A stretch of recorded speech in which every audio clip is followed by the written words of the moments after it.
넥슨의 청소년 코딩 대회인 NYPC가 지난 3개월간의 대장정을 마무리했습니다.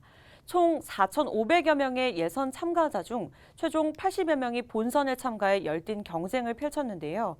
수많은 경쟁을 뚫고 1위 자리에 오른 반딧불 학생을 이유진 기자가 직접 만났습니다. 지난 26일 넥슨 판교 사옥에서 진행된 청소년 코딩 대회 수상 현장. 1위로 호명된 전주 호성중 반딧불 학생이 믿기지 않는 듯 손을 떨며 단상 위로 올라갑니다. 축하 꽃다발과 장관상 트로피, 상금이 적힌 팻말을 양손에 쥐자 그제서야 긴장이 풀린 듯 입가에 미소가 번집니다. 올해 대회 첫 참가인 반구는 총 4,500여 명의 지원자 중 수많은 고등학생 형들을 제치고 당당히 1위에 올라서는 이변을 연출했습니다. 그때는 10등 안에만 들어도 정말 기쁘게 돌아갈 수 있을 것 같았는데 국가대표 형들도 많고 해서 1등은 정말 기대조차 안 하고 있었는데 정말 운이 좋았던 것 같아요.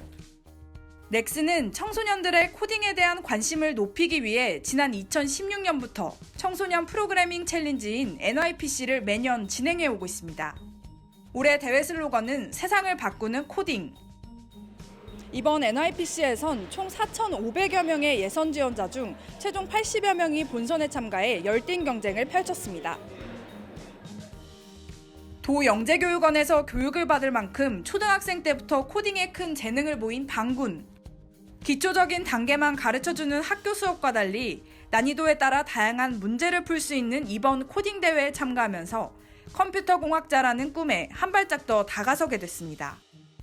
코딩은 초등학교 3학년 때 처음 알아서 그때 이제 도에서 운영하는 정보교육원을 다니면서 시작을 했고요. 지금까지 계속 취미로 쭉 해오고 있어요. 컴퓨터 공학자가 돼서 코딩으로 세상을 바꾸는 프로그래머가 되고 싶습니다. 넥슨은 매년 다양한 게임을 소재로 한 문제를 출제해 반군과 같은 학생들이 코딩 문제를 더욱 쉽고 재밌게 즐길 수 있도록 노력하고 있습니다. 문제 출제는 국제 코딩 대회에서 1위를 차지한 실력자들이자 넥슨의 현직 게임 개발자 6명으로 꾸린 NYPC 문제 출제 TF에서 담당했습니다. 문제는 아무래도 다들 게임 회사다 보니까 이 문제에 대한 소재가 게임에서 많이 나오거든요. 어떻게 해야지 한 명이라도 더 쉬운 문제를 접하면서 코딩에 더 재미있는 그런 즐거움을 얻어갈 수 있을까에 대해서 계속 고민을 많이 하는데 실제로 이날 본선 대회에선 마비노기 영웅전과 트라하, 소코반과 메이플 스토리, 카트라이더 등 다양한 게임을 소재로 한 문제들이 대거 출제됐습니다. 또한 복잡한 알고리즘 문제 등 뒤로 갈수록 성인이 풀기에도 난이도 있는 문제를 출제해 변별력을 높였습니다. 넥슨은 NYPC를 통해 과학고가 아닌 일반 중고등학교, 수도권이 아닌 지방에 숨어있는 코딩 인재들을 속속 발굴하겠다는 계획입니다.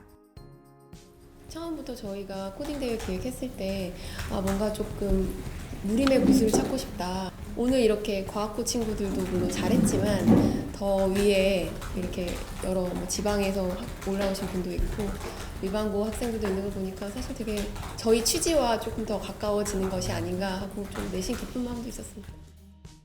또한 매년 대회 수상자들과 네트워크를 유지해 미래 코딩 인재들을 계속해서 육성하겠다고 밝혔습니다. 저희는 계속해서 여기 계신 80분 또 앞으로도 계속 수상자들이나 전에 탔던 분들 모든 분들을 잘 엮어서 좋은 미래를 엮어나가는 좋은 도움이 되도록 하겠습니다. 한편 이날 아쉽게 수상의 기회를 놓친 참가자들은 내년을 기약하며 재도전의 의지를 내비쳤습니다. 재밌었는데 좀 어려웠어. 저도 받고 싶어서 많이 생각이 들었어. 지난 8월 시작돼 3개월 대장정에 막을 내린 넥슨 NYPC. 내년에는 또 어떤 미래 코딩 인재가 탄생할지 이목이 집중됩니다. 빡센 뉴스 이유진입니다.